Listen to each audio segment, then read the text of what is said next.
So let's see 19th question. इसमें क्या बोला है कि ए कैप भी है यूनिट वेक्टर जो इन दोनों वेक्टर्स के परपेंडिकुलर है और एंगल बनाता है this one with this vector, ठीक है।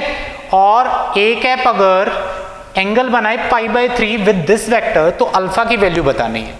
तो सबसे पहले हम क्या करेंगे बेटा, ए वेक्टर जो यूनिट वेक्टर है उसको फाइंड आउट करना है। तो हम क्या करेंगे, देखो B vector cross C vector से हमें कुछ मिलेगा वो इवेल्युएट करते हैं, क्योंकि जो ए कैप है वो इन दोनों वेक्टर्स के परपेंडिकुलर है। तो देखो यहाँ पे कैसे इवेल्युएट करेंगे वो देखिए, यहाँ पे आपके पास 1 - 2 3 एंड 2 3 एंड -1, ये कितना आ जाएगा, that is going to be आपके पास आएगा -7 i cap plus 7 j cap plus 7 k cap, ठीक है। और इसको मैं लिख सकता हूँ -7 times I cap minus J cap minus K cap, ठीक है। आगे अगर यहाँ से बेटा आप ये देखना चाहें कि ए कैप जो यूनिट वेक्टर है वो क्या होगा, देखो दो मिलेंगे आपको यहाँ से, दैट इज कि एक के कॉरस्पॉन्डिंग, क्योंकि डायरेक्शन ही है तो इसके कॉरस्पॉन्डिंग दो वेक्टर्स मिल सकते हैं आपको यूनिट वेक्टर्स। एक आपको मिलेगा I cap minus J cap minus K cap और डिवाइडेड बाय √3। दूसरा हो सकता है A cap is equals to minus I cap plus J cap plus के कैप, ठीक है, और होल डिवाइडेड बाय √3। इतना समझ में आया। अब कौन सा लेंगे वो हमें ये वाली चीज हिंट दिया हुआ है, इसी का यूज करने वाले हैं, ठीक है। अब देखो यहां से आप लोग यहां से since cos theta is equals to a cap dot v vector. अब वी वेक्टर मैं कौन सा ले रहा हूं, देखो वी वेक्टर मैंने इसको बोला है, ये वाला आप लेट कर लो कि this is v vector is equals to i cap plus J cap plus के कैप, ठीक है। यहां से आपके पास आएगा मैग्नीट्यूड ऑफ वी वेक्टर, क्योंकि ये वाली चीज आपको मिल जाएगी, क्लियर है। मैग्नीट्यूड ऑफ ए कैप कितना आएगा, वो आपके पास 1 ही आने वाला है।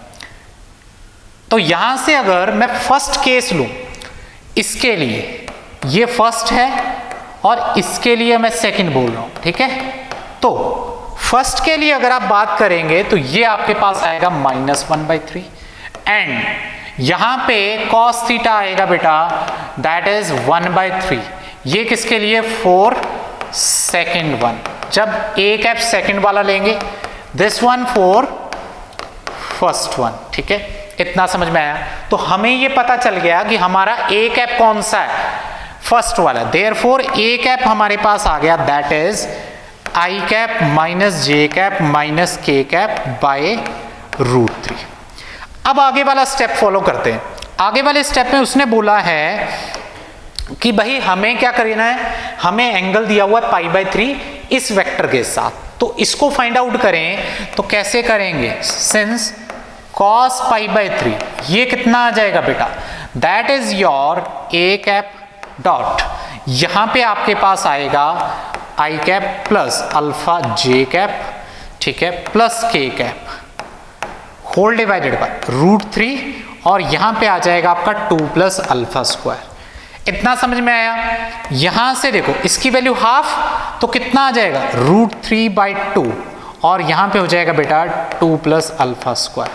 और इधर कितना आएगा, देखो ए कैप ये रहा in dot with this vector, कितना आ जाएगा, ध्यान से देखेंगे तो ये मिलेगा आपको 1 माइनस अल्फा माइनस, यहां पे आपके पास -1 मिलेगा, देखो माइनस माइनस ये रहा आपके पास एंड देन आपके पास मिल जाएगा। तो अब क्या करें, यहां से अगर देखेंगे, ठीक है ना, तो यहां से आपको क्या मिल जाएगा, अल्फा की वैल्यू निकालनी है। तो यहां पे देखो ये √2 + α² इक्वल टू कितना हो जाएगा, देखो 2/√3 इंटू माइनस अल्फा लिख देते हैं, ठीक है ना, यही तो मिलने वाला है बेटा आपको, क्लियर है। तो अब इसको सॉल्व करते हैं। यहां पे देखो एक चीज मैं यहां पे लिख रहा हूं कि ये वाला पूरा इसका मैग्नीट्यूड तो आपके पास क्या था, 1 था, लेकिन ये इसकी वजह से आया कि ये 1/√3 साथ में, ठीक है ना। तो इसी वजह से यहां पे आपके पास हो जाएगा 1 माइनस अल्फा माइनस।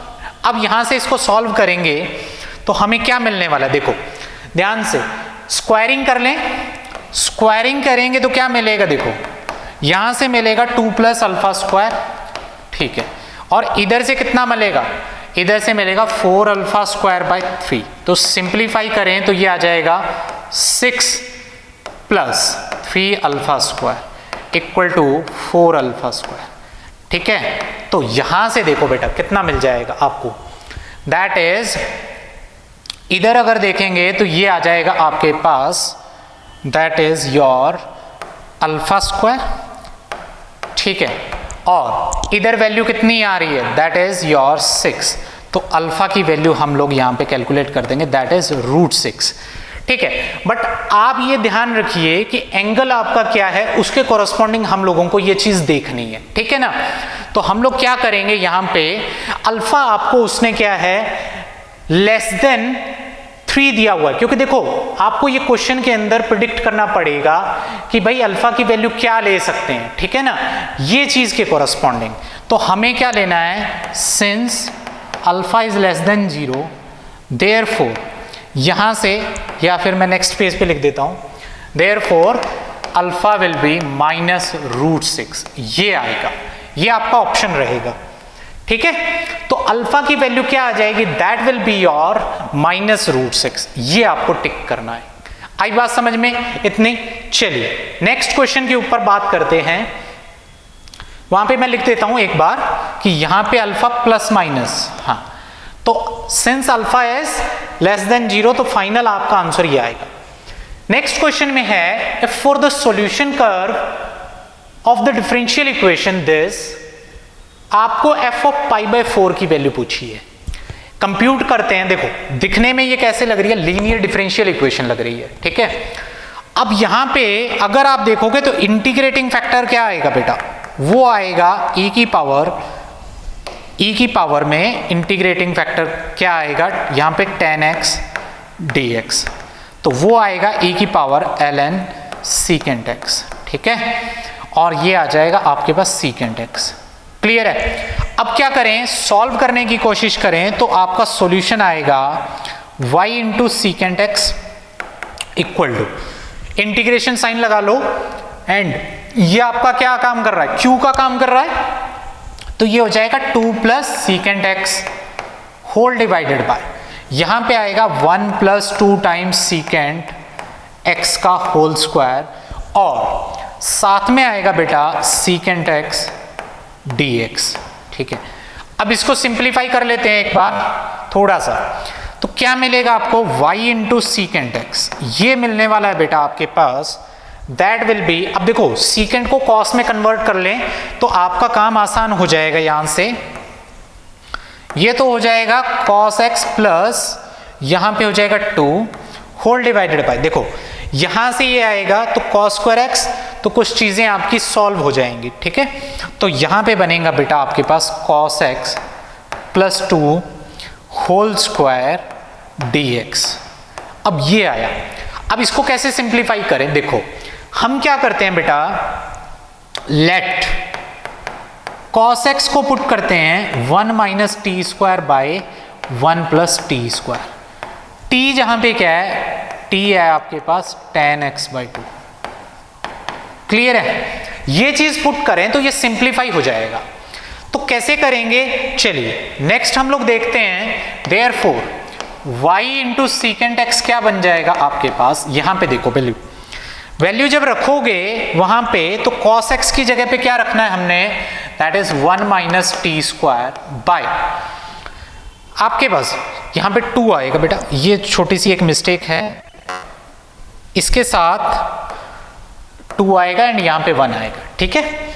चलिए यहां पे आपके पास twice of this by 1 plus T square plus 1 whole divided by, यहां पे आएगा 1 minus T square by 1 plus T square plus 1, यहां पे आपके पास है प्लस 2 होल स्क्वायर, और साथ में dx, तो dx जब यहां से इवेल्युएट करेंगे बेटा इन टर्म्स ऑफ t, तो वो क्या आएगा, वो आएगा बेटा 2 by 1 plus T square dt, ठीक है।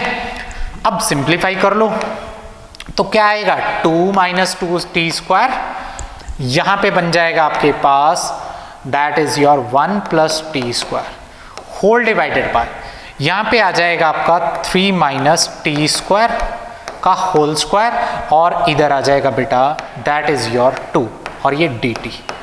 ठीक है, इतना बन जाएगा। अब कैसे सिंप्लीफाई करें वो देखो, 2 तो बाहर आ जाएगा, इसको ऊपर वाले को लिख सकते हैं हम 3 माइनस, यहां पे कितना हो जाएगा, देखो यहां पे 3 प्लस t² आएगा, यहां पे 2 और ये 3 एंड ठीक है, ये आएगा 3 minus t² bye 3 plus t² का होल स्क्वायर, यहां पे आएगा dt। इतना समझ में आया ये इंटीग्रल। इसके बाद क्या करना पड़ेगा, फिर से एक सब्स्टिट्यूशन लगाएंगे। क्यों? क्योंकि अभी भी ये सॉल्वेबल नहीं है, डायरेक्ट इंटीग्रेशन सॉल्व नहीं होगा। तो अब क्या सब्स्टिट्यूशन लगाने वाले हैं उसको ध्यान से देखो। अब मैं यूज करूंगा कि t प्लस 3/t को अगर u पुट कर दूं, दैट मीन्स 1 माइनस 3/t² कितना हो जाएगा dt, that will be your du। इतना समझ में आया? क्या करेंगे यहां से, देखो इसको सब्स्टिट्यूशन लगा के अब सॉल्व करने की कोशिश कर रहे हैं, तो सब्स्टिट्यूशन वो यूज किया, तो क्या बन जाएगा बेटा, therefore y into secant x is equals to what, ये बन जाएगा यहां से minus 2 times du bye u², ये आ जाएगा बेटा। इसको पुट करना पड़ेगा हमें कि यहां से t² प्लस 3 वो 3 टाइम्स u टाइम्स t हो जाएगा, एंड सारी चीजों को जब पुट करेंगे तो ये निकल के आएगा। यहां से जब इसको देखेंगे तो ये बनेगा आपके पास 2/u plus some constant c आ जाएगा। इतना समझ में आया? नेक्स्ट प्रोसेस हमारे पास क्या रहेगा, हमें एक कंडीशन दी हुई थी कि सिंस f एट π/3, ये कितना दे रखा है, ये आपको दे रखा है क्वेश्चन के अंदर, अगर हम देखें तो वो दे रखा है √3/10 दे रखा है। ठीक है, ये कितना दे रखा है, √3/10 दे रखा है आपको, इसी का यूज करना है। x की जगह π/3, y की जगह पे √3/10 यूज करना है। चलिए यूज करते हैं यहां पे, तो क्या मिलेगा, दिस इंप्लाइज सीकेंट π/3 कितना होता है, दैट इज 1/cos π/3, जिसकी वैल्यू होती है हाफ, तो ये हो जाएगा ट्वाइस √3/10, और इधर 2/u था, तो u की जगह पे क्या रखेंगे बेटा, t प्लस 3/t, और t की जगह पे क्या बोला था मैंने, 10x/2। तो यहां पे हम लोग इवेल्युएट कर लेते हैं एक साइड में, u is equals to t plus 3/t which is equals to 10x/2 plus 3/10x/2। ठीक है, at x equal to π/3, this implies u कितना हो जाएगा, देखो ये हो जाएगा 10 π/6 that is 1/√3 प्लस ये हो जाएगा 3√3, तो इसको यूज करना है, तो ये हो जाएगा 1/√3 प्लस 3√3 प्लस c। अब इसको फाइंड आउट करें तो क्या मिलेगा बेटा, 2 टाइम्स √3/10 इक्वल टू, सिंप्लीफाई करोगे तो ये बनेगा √2√3/10 प्लस c। तो दोनों साइड्स को सॉल्व करें तो c की वैल्यू आ गई 0। तो यहां से हमें किसकी वैल्यू मिल गई, y की वैल्यू मिल जाएगी। तो y की वैल्यू क्या आ गई आपके पास, देयरफॉर y सीकेंट x ये आएगा 2/u, ठीक है ना, ये आ जाएगा। This implies y is equals to, ये आएगा बेटा 2 cos x/u। ठीक है, आगे इसको सॉल्व करेंगे तो क्या मिलेगा आपको, y is equals to 2 cos x/10x/2 plus 1/ यहां पे क्या था, 3 था ना, हाँ 3 था, तो 3 लिख देते हैं यहां पे, 3/10x/2। ठीक है, अब यहां पे आपको वैल्यू निकालनी है y एट π/4 पे, तो इवेल्युएट करेंगे तो 2 टाइम्स ये हो जाएगा 1/√2, क्योंकि cos π/4 1/√2। सिमिलरली यहां पे हो जाएगा 10 π/8, तो वो होता है √2 - 1। ठीक है, प्लस 3/√2 माइनस 1। ठीक है, इसका यूज करेंगे तो आपको क्या मिलने वाला है, ये तो हो गया √2 होल डिवाइडेड बाय इसका स्क्वायर √2 माइनस 1 का होल स्क्वायर प्लस 3 और साथ में आ जाएगा √2 माइनस 1।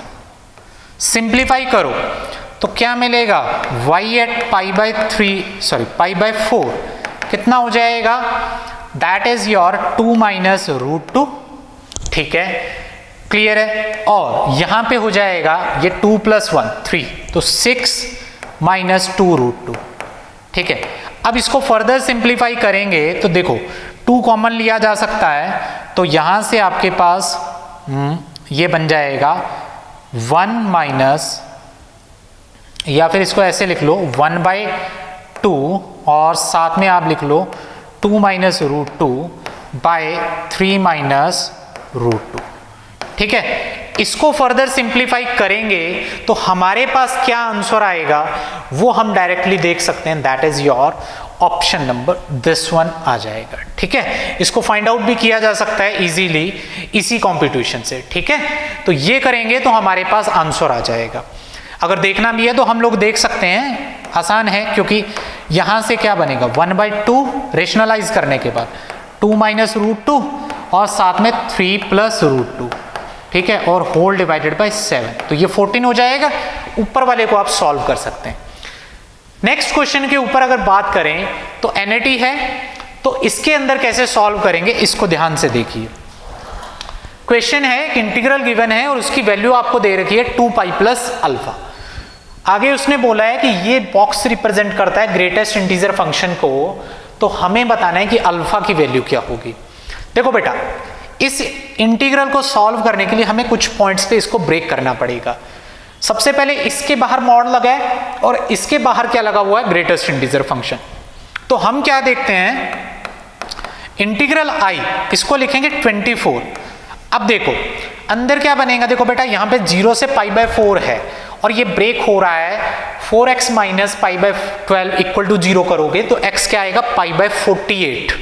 तो हम ब्रेक करेंगे इसको 0 से π/48, तो वहां पे ये नेगेटिव साइन के साथ ओपन होगा, तो sine 4x minus π/12 dx plus next आएगा बेटा π/48 से π/4, यहां पे आएगा ये पॉजिटिव साइन के साथ, तो sine 4x minus π/12 dx।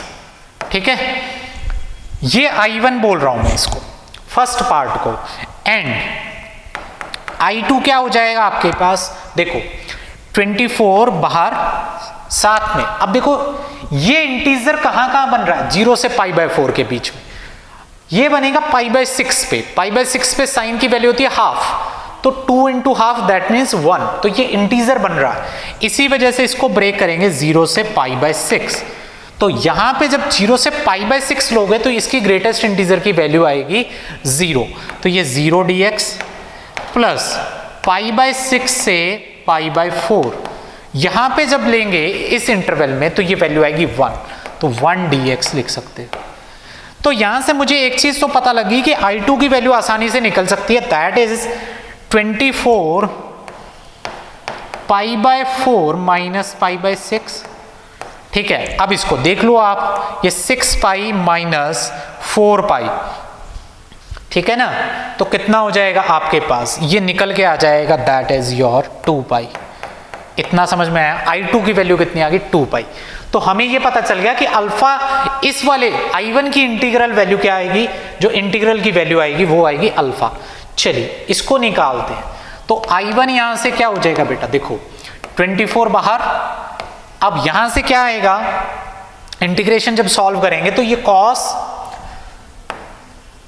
4x minus π/12 और नीचे आएगा आपके पास 4, और इसकी लिमिट आप लगाओगे 0 से यहां पे π/48, माइनस आएगा सेकंड में cos 4x माइनस π/12 और डिवाइडेड बाय 4, और लिमिट आएगी आपके पास π/48 से π/4।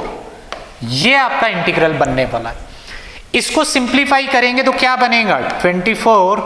अब देखो पाई बाय 48 पुट करोगे तो कितना आएगा बेटा, pi by 12 minus pi by 12 1, तो सॉरी 0, तो कॉस 0 आ गया 1 1 माइनस, जब 0 पुट करेंगे तो ये क्या मिल जाएगा आपको कॉस पाई बाय 12 और होल डिवाइडेड बाय 4 माइनस यहां से आएगा कॉस, अगर जब आप 0 ये पाई बाय 4 पुट करेंगे तो आपके पास क्या वैल्यू आएगी upper limit pi minus pi by 12, that means minus का, तो ये बीच में प्लस कर दो पाई बाय आपके पास 12 आएगा, क्योंकि cos 180 माइनस थीटा क्या होता है माइनस ऑफ cos थीटा, बीच में माइनस आएगा तो यहां पे भी प्लस हो जाएगा, that is going to be 1/4।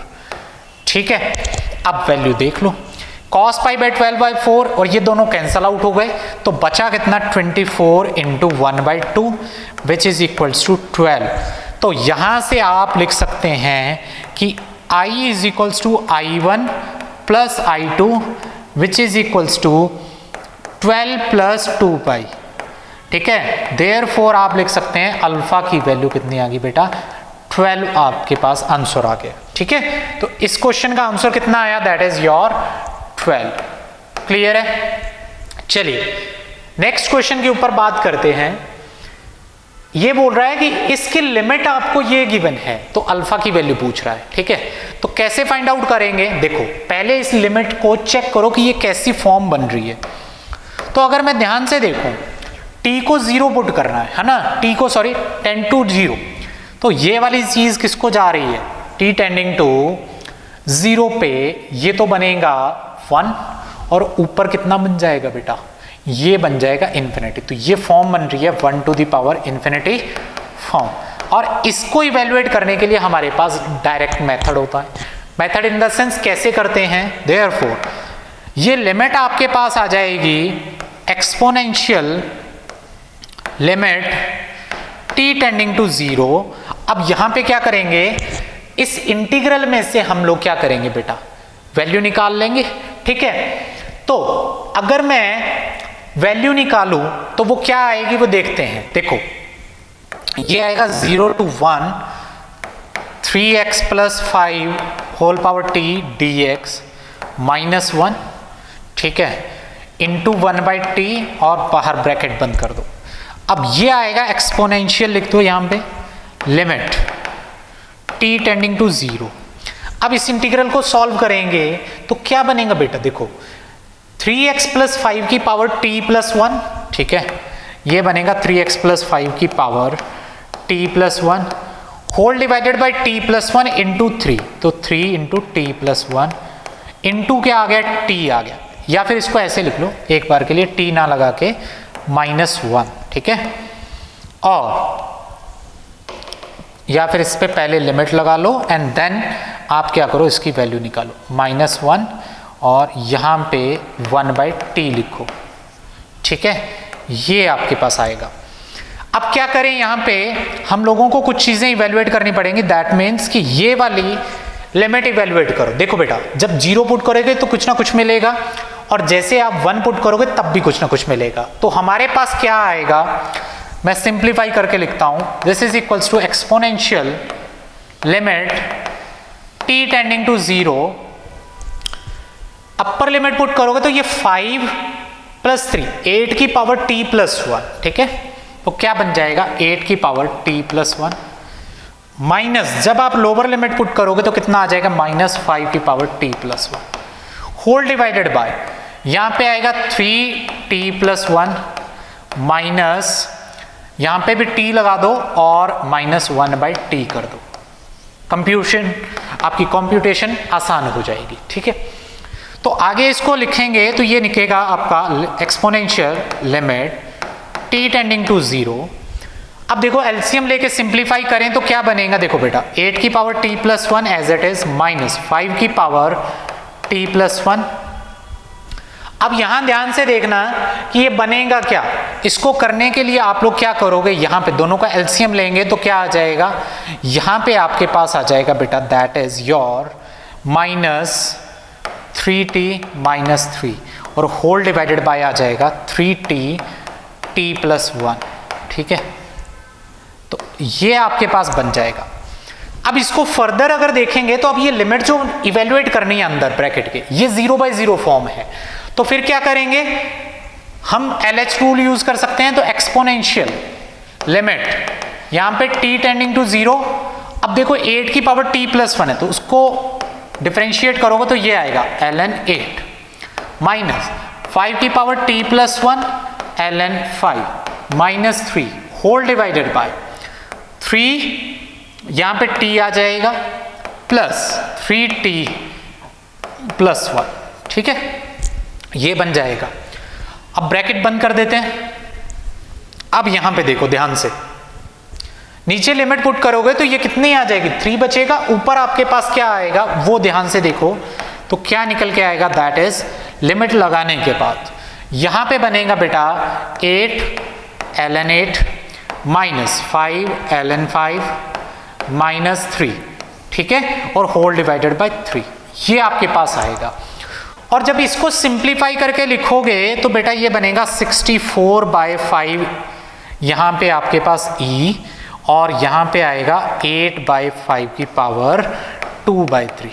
और इसको अगर कंपेयर करेंगे जो हमें दे रखा है, देखो क्वेश्चन में क्या दे रखा है, 5e दे रखा है, तो अल्फा की वैल्यू यहां से क्या आ गई, 64 आ गई, ठीक है, यही आपका इस क्वेश्चन में आंसर था। चलिए नेक्स्ट क्वेश्चन को ट्राई करते हैं। नेक्स्ट क्वेश्चन क्या है आपके पास, ये एक अर्थमेटिक प्रोग्रेशन दी है सच दैट कि यहां पे इसका सम आपको दे रखा है इन टर्म्स का, वो दे रखा है 2233।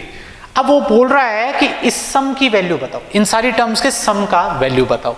देखो बेटा हमारे पास एक छोटा सा टेक्निक होता है कि एपी में फर्स्ट एंड लास्ट टर्म का सम, सेकंड एंड लास्ट सेकंड का सम सबका बराबर होता है, ठीक है, जब ऐड करते हैं। देयरफॉर हमारे पास यहां क्या आएगा, a1 plus a2024 equal to a2 plus a, यहां पे आपके पास सॉरी, यहां पे इसमें आप यहां से देख सकते हैं कि इनका सबका सम क्या आएगा, इस वाले में मैं कह रहा हूं एक बार के लिए अगर हम देखेंगे तो ये आएगा आपके पास, that is your a5 plus a2020 equal to a10 plus a, यहां पे कितना हो जाएगा 2015, ठीक है, एंड सो ऑन, ये सबका बराबर रहेगा। क्लियर है, यानी कि नीचे आपका 2025 बनना चाहिए, सब में देख सकते हो यहां पे। अब क्या करेंगे हम लोग, यहां से हम इसमें पेयर्स काउंट करेंगे कि ये कितने पेयर्स बनेंगे। देखो बेटा ये तो आपकी एक क्या बन रही है, एपी बन रही है, A5 से लेके A2020 तक, क्योंकि सब में नीचे सबस्क्रिप्ट्स में देखेंगे तो डिफरेंस कितना रहा है, 5-5 का। A1 और A2024 एक पेयर बन जाएगा, तो एक पेयर दो इसके कॉरस्पॉन्डिंग, इनके कॉरस्पॉन्डिंग कितने पेयर्स आएंगे वो कैसे फाइंड आउट करेंगे। देख सकते हो आप यहां से कि लास्ट टर्म आपको 2020 दे रखी है, फर्स्ट टर्म 5 दे रखी है, ठीक है, ये दे रखी है, तो आप क्या करोगे, an equal to a1 plus n-1d, वो फॉर्मूला यूज करेंगे तो हमारे पास यहां से आएंगे 202 पेयर्स, ठीक है, इसमें से आएंगे 202 और यहां से एक पेयर आ जाएगा। सो टोटल हो गए 203 पेयर्स और सबका सम बराबर, तो एक के कॉरस्पॉन्डिंग ही इवेल्युएट कर देते हैं। और ये कितना दे रखा है उसने, सम आपको दे रखा है 2233। अब यहां से अगर आप बात करोगे A1 प्लस A2024 की, तो वो कितना आ जाएगा, 11 आ जाएगा। इतना समझ में आ गया बेटा, ये समझ में आया तो ये फाइंड आउट करना ज्यादा मुश्किल नहीं है, क्योंकि ये आपको S2024 फाइंड आउट करना है, ठीक है। चलिए अब यहां पे कैसे फाइंड आउट करेंगे,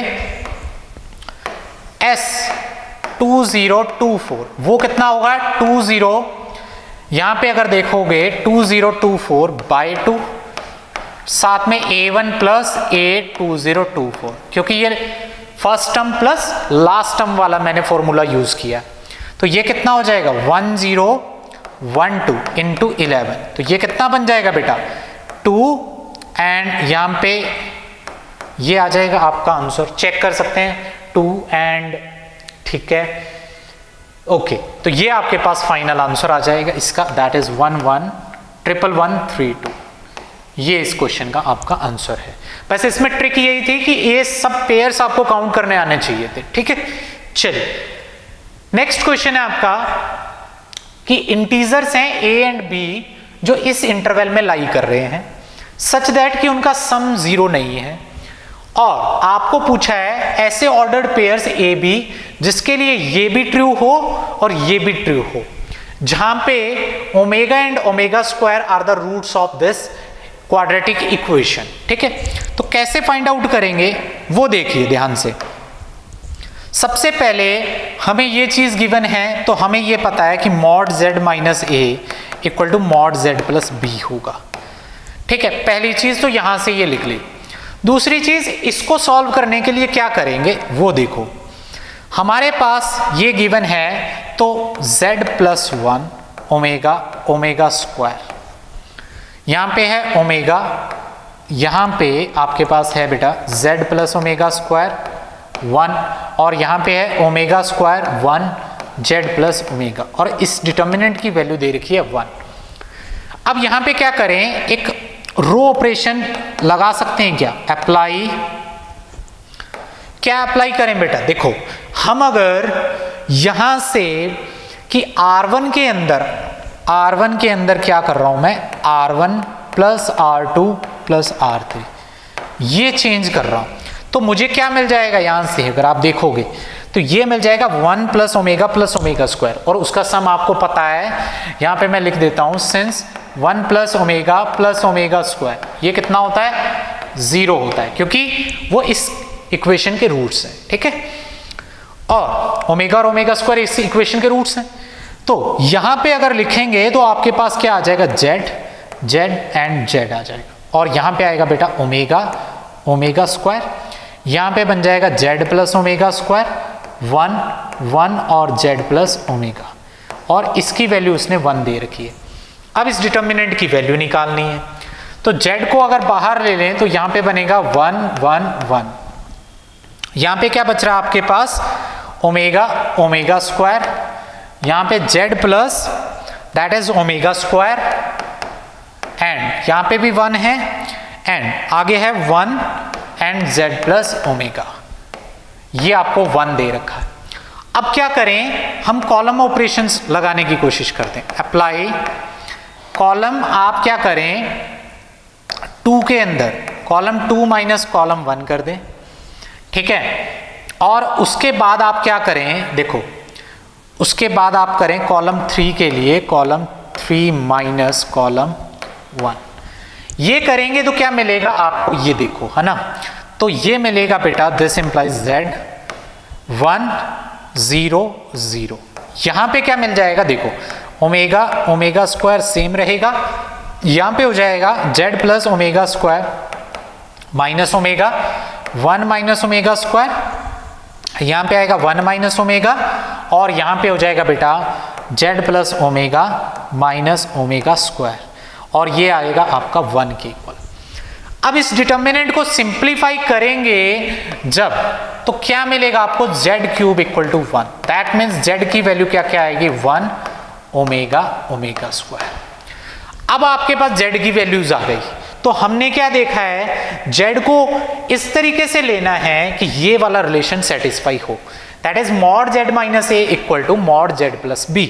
तो हम अगर 1 को ले लें, ठीक है ना, z अगर 1 ले लें, therefore 1 minus a equal to 1 plus b for z equal to 1, ये ले लें, तो नंबर ऑफ ऑर्डर्ड पेयर्स आपको मिल जाएंगे, ठीक है। तो क्या करें, यहां से दोनों साइड स्क्वायरिंग करके सॉल्व करेंगे, तो आपको क्या रिलेशन मिलेगा बेटा, ये मिलेगा आपको कि a minus b should be 2, ये मिलेगा आपको यहां से कि ऐसे a एंड b आपको ढूंढने हैं उस इंटरवल -3 से 3 में जिसका डिफरेंस क्या आए, 2 आए, ठीक है, क्लियर है। तो यहां से आपके पास ऑर्डर्ड पेयर्स कितने मिल जाएंगे, देयरफॉर ऑर्डर्ड पेयर्स आ जाएंगे बेटा ऐसे 10 आ जाएंगे, आप काउंट करेंगे तो 10 आपको मिल जाएंगे, ठीक है।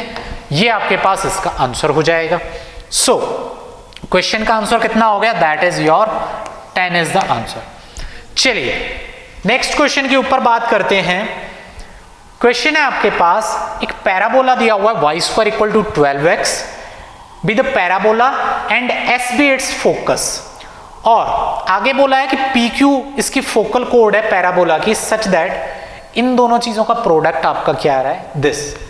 C एक सर्कल है जो आपने बनाया है PQ को डायमीटर लेके, ठीक है, और उस सर्कल की इक्वेशन आपने कुछ ऐसी लिखी है, तो आपको फाइंड आउट करना है कि बीटा माइनस अल्फा की वैल्यू क्या है। देखो अगर मैं बात करता हूं, पैराबोला ड्रॉ कर लेते हैं पहले आप, ठीक है, तो पैराबोला कुछ ऐसा बनेगा, ये मान लो आपकी फोकल कोड है, ये S पॉइंट है, फोकस होगा 3,0, ठीक है, और P पॉइंट ये है, ये Q पॉइंट है, ये आपका क्या है, वर्टेक्स है, ओरिजिन, और यहां पे कहीं पे डायरेक्ट्रिक्स रहेगी, ठीक है। अब मैं क्या कर रहा हूं बेटा, P के कोऑर्डिनेट्स अगर लिखूं तो यहां से आपको मिल रहा है कि y square equal to 12x से a की वैल्यू कितनी आई, दैट इज 3, ठीक है, तो 3 आई, तो यहां पे P के कोऑर्डिनेट्स क्या हो सकते हैं, at स्क्वायर कॉमा 2at, तो वो आएगा आपके पास at स्क्वायर यानी कि 3t स्क्वायर कॉमा नेक्स्ट क्या आएगा, 6t आ जाएगा। और आपको पता है कि ये जो PQ है ये फोकल कोड है, फोकल कोड, तो यहां पे हियर जो T1 T2 होता है उसका प्रोडक्ट -1 होता है, यानी कि फोकल कोड के एंड पॉइंट्स इस तरीके से कनेक्टेड होते हैं। तो हम क्या लिखेंगे यहाँ पे, ये 3/t स्क्वायर और यहाँ पे -6/t आ जाएगा। अब मैं क्या करता हूँ, एक चीज और लिखता हूँ यहाँ पे कि इस P से यहाँ पे एक परपेंडिकुलर ड्रॉप किया, तो ये मैंने M1 पॉइंट बोल दिया, एक पॉइंट मैंने यहाँ पे ड्रॉप किया, इसको M2 बोल दिया, और ये लाइन कौन सी है, x इक्वल टू -3 डायरेक्ट्रिक्स। अब यहां से आपके पास क्या क्या चीजें आ जाएंगी, वो देखो, चीजें ये मिलेंगी कि मेरे पास SP इंटू क्या दिया हुआ है, SQ, वो दे रखा है 147/4, और यही वाली चीज बेटा आपको दे रखी है कितनी, कि SP और SQ, तो SP किसके इक्वल होता है, PM1 के इक्वल होता है। तो हम क्या लिखेंगे यहां से, PM1 इंटू यहां पे आप लिखोगे QM2, और ये कितना आएगा 147/4। अब इसको सॉल्व कर लो, PM1 कितना है, देखो ये 3t स्क्वायर है, ये डिस्टेंस यहां से और यहां तक कितना है 3, तो कितना हो जाएगा आपके पास 3 + 3t स्क्वायर इंटू नेक्स्ट वाले में कितना आएगा 3 + 3/t स्क्वायर, और ये कितना है 147/4 दे रखा है। चलिए अब इसको सॉल्व कर सकते हैं, तो सॉल्व करेंगे तो कितना आएगा, देखो 3 कॉमन लिया, 3 स्क्वायर आएगा, तो यहाँ पे 1 + t स्क्वायर, और यहाँ पे कितना बनेगा 1 + 1/t स्क्वायर, और ये कितना है 147/4, राइट। आगे अगर बात करें तो यहां से कितना आएगा आपके पास, ये 1 + t स्क्वायर का whole square by t square आ जाएगा, और इसकी वैल्यू कितनी आएगी बेटा, इधर डिवाइड करेंगे तो 3 से, तो ये आ जाएगा 29, सॉरी इसको अगर देखेंगे तो कितना बनेगा आपका, 3 से डिवाइड करो इसको, तो ये 3, 4 और 49/12 हो जाएगा। चलिए अब आगे क्या करेंगे, अब यहां से अगर आप देखोगे तो 1 + t स्क्वायर बाय t, ये आपके पास हो जाएगा बेटा ±7 यहां पे 2√3, ठीक है, ये आ जाएगा, क्योंकि मेरे को इसको सिंप्लीफाई करना है। तो यहां से जब आप t की वैल्यू निकालेंगे तो t की वैल्यू आएगी आपके पास, सॉरी t स्क्वायर की, तो वो आएगी 3/4 एंड 4/3। फर्दर अगर इसको कैलकुलेट करें तो t की 4 वैल्यूज बन जाएंगी ±√3/2 और ±2/√3। कोई भी वैल्यू आप ले लीजिए t के लिए, उसके कॉरस्पॉन्डिंग आपको p एंड q मिल जाएंगे। Therefore for p equal to minus √3/2 मैं ले लेता हूं। तो इसके कोरस्पॉन्डिंग अगर आप बात करेंगे p की वैल्यू, तो p क्या था मेरे पास 3t² 6t। तो 3t² मतलब कितना हो जाएगा बेटा 3t², 3 इंटू ये आएगा 3/4, ठीक है ये आएगा, और 6t, तो 6t मतलब -3√3। तो p की वैल्यू कितनी आ गई 9/4, -3√3। ये आपके पास p पॉइंट आ गया। q पॉइंट भी सिमिलरली इवेल्युएट करें, देयरफॉर q पॉइंट कितना आ जाएगा, वो था 3/t², तो कितना आ जाएगा 3/4, -6 बाय आपके पास कितना था t, तो t कितना -√3/2। तो इसको देखेंगे तो कितना आ जाएगा 4, ठीक है, और यहां से आपके पास कितना आ जाएगा 12, और 12 को लिख सकते हैं 4 इंटू 3 बाय आपके पास कितना हो जाएगा √3। तो इसको लिखोगे तो ये हो जाएगा 4,4√3। ये आपके पास Q पॉइंट आ गया। अब आगे क्वेश्चन में क्या पूछा उसने, क्वेश्चन में यही पूछा उसने कि भाई आगे आप क्या बनाओ, सर्कल बनाओ। अब सर्कल बनाने के लिए क्या करेंगे कि हमें PQ क्या है, डायमीटर है, तो डायमेट्रिक फॉर्म का यूज करेंगे यहां पे, by diametric form of circle. क्या बनेगा बेटा, P एंड Q आपके पास दोनों पॉइंट्स हैं, तो एक तो बनेगा x - 9/4 times x - 4 plus y minus P का y कोऑर्डिनेट कितना -3√3, तो ये 3√3 हो जाएगा टाइम्स y - 4√3, और ये 0 के इक्वल।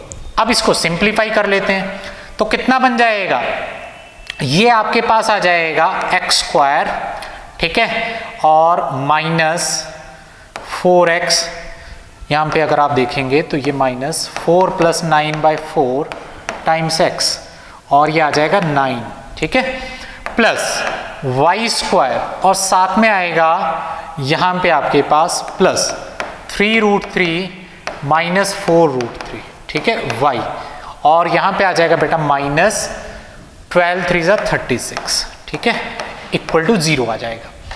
तो ये आपके पास बन जाएगा।